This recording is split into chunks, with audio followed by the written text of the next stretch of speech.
কিভাবে হবে পৃথিবীতে আবার সত্যযুগের সূচনা? দেবতাদের দিব্যবর্ষ অনুযায়ী কলিযুগ 1200 দিব্যবর্ষ, অর্থাৎ 4,32,000 সৌরবর্ষ হবে। এই সময় যুব অবস্থা শেষ হয়ে যাবে এবং 20 বছর বয়সে মানুষ বয়স্ক হয়ে যাবে। গঙ্গা নদী শুকিয়ে বৈকুণ্ঠে ফিরে যাবে।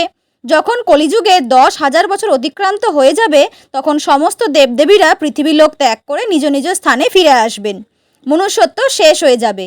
চারিদিকে অপরাধীদের সংখ্যা এতই বেড়ে যাবে যে সাধারণ মানুষ ঠিকমতো বেঁচে থাকতেও পারবেন না।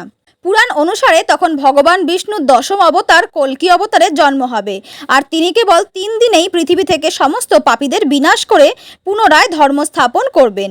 তারপর পৃথিবীতে অনবরত 12 বছর টানা বৃষ্টি হবে। এর ফলে পুরো পৃথিবী জলমগ্ন হয়ে যাবে। তখন 12টি সূর্য একসাথে উদয় হবে এবং পৃথিবীর সমস্ত জল শুষে নেবে, আর পৃথিবীতে এক নতুন যুগের সূচনা হবে, যাকে বলা হবে সত্যযুগ।